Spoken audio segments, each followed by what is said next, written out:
Assalamualaikum warahmatullahi wabarakatuh. Perkenalkan, nama Ibu Patrika Dwi Asti. Pada kesempatan kali ini, Ibu akan menjelaskan tentang kepolaran senyawa kovalen dan ikatan logam. Di pembelajaran kali ini, tujuannya adalah Ananda semua nantinya dapat menganalisis kepolaran suatu senyawa, menganalisis proses terbentuknya ikatan logam pada suatu logam, dan juga mampu menganalisis sifat logam berdasarkan proses terbentuknya ikatan logam dengan benar. Yang pertama dulu, kepolaran senyawa kovalen. Sifat lain dari suatu senyawa kovalen yaitu kepolaran. Untuk memahami tentang kepolaran, kita lakukan kegiatan sebagai berikut. Kita klik. Kita lakukan percobaan. Ini adalah sebuah batang penggaris polietena ya, yang sudah kita gosokkan ke kain atau ke wol atau sutra sehingga dia sudah memiliki muatan listrik. Sedangkan ini adalah buret yang berisi air atau dapat kita ganti dengan berbagai macam larutan lain. Misalnya dengan air, kita buka buretnya. Ketika air mengalir dan penggaris didekatkan, ternyata airnya akan menjauhi penggaris. Penggaris ini akan membelokkan air. Sedangkan kita ganti misalnya dengan asam asetat. Kita buka sehingga larutan asam asetatnya keluar. Kita dekatkan penggaris, ternyata sama dengan air. Dia akan dibelokkan oleh penggaris. Selanjutnya kita ganti dengan karbon tetraklorida. Kita buka buretnya, kita dekatkan. Ternyata penggaris bermuatan ini tidak mampu membelokkan larutan karbon tetraklorida. Mengapa? Nah, alasannya dari percobaan ini dapat kita simpulkan bahwa asam asetat dan air dapat ditarik oleh muatan listrik karena pada keduanya itu terdapat muatan positif dan negatif, ada muatan listrik. Sedangkan karbon tetraklorida tidak bisa dibelokkan atau tidak dapat ditarik oleh muatan listrik karena karbon tetraklorida tidak memiliki muatan listrik. Itu kesimpulannya. Lantas, senyawa kovalen memiliki dua macam sifat, yaitu senyawa kovalen polar dan senyawa kovalen nonpolar. Seperti dijelaskan tadi, kalau senyawa kovalen polar, dia memiliki ikatan kovalen polar dan juga mengandung muatan positif dan negatif. Contohnya tadi air dan asam asetat, asam klorida, dan lain-lain. Selanjutnya, senyawa kovalen polar itu senyawa yang mengandung ikatan kovalen nonpolar dan juga tidak memiliki muatan listrik. Kemudian, berdasarkan harga keelektronegatifannya, kepolaran dapat dijelaskan sebagai berikut. Kita lihat videonya. Kita buka percobaannya. Kepolaran senyawa ada dua macam, pada senyawa diatomik dan poliatomik. Kita coba pada senyawa diatomik.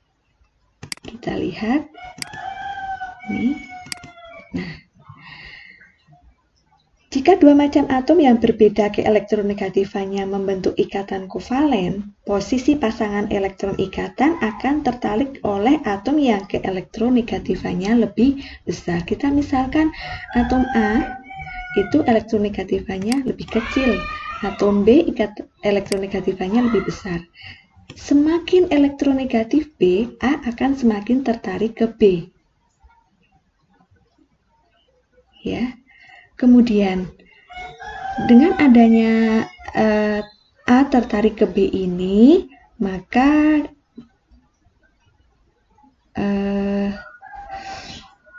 akan terjadi dua kutub. Ada kutub positif dan ada kutub negatif.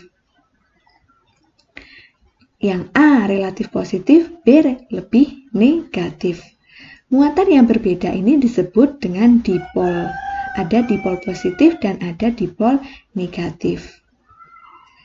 Molekul ini karena terjadi perbedaan keelektronegatifan, ada atom A, atom B, terjadi perbedaan keelektronegatifan sehingga disebut sebagai molekul yang polar.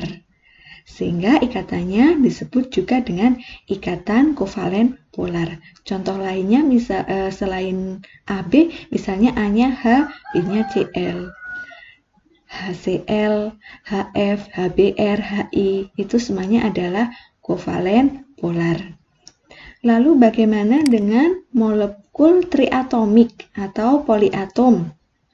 Misalnya ini ada A, B, C. A dan C kita misalkan sebagai oksigen, B-nya sebagai hidrogen. Nah, misalnya kita kita lihat ini. Tuh. B lebih negatif, sedangkan A dan C lebih positif. Kenapa B lebih negatif? Karena keelektronegatifannya lebih besar. Tuh. Karena B lebih elektronegatif, dia akan tertarik ke kutub lempeng positif. Karena A positif, dia mendekatinya ke yang negatif. Ya, kembali. Selanjutnya, ikatan logam. Oh ya, kembali lagi. Selain itu, pada molekul yang lebih banyak unsur pembentuknya, meskipun ada perbedaan keelektronegatifan, bisa saja dia menghasilkan molekul yang non-polar, misalnya karbon tetraklorida.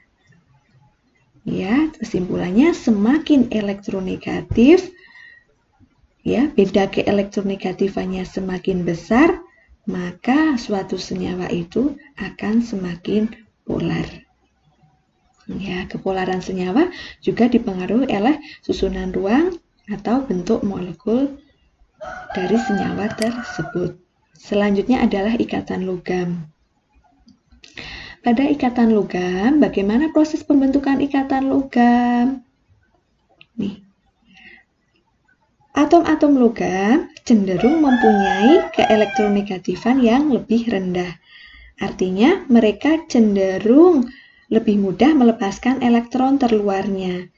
Jika atom logam melepaskan elektron, maka terbentuk kation atau ion-ion positif nih. Berdasarkan sinar X, logam-logam dapat membentuk kisi kristal. Struktur kisi logam tersusun dari kation-kation positif-positif nih. Iya. Di sini juga ada elektron-elektronnya. Elektron dari atom logam ditemukan di dalam kisi logam dan bebas bergerak di antara semua kation membentuk suatu lautan elektron.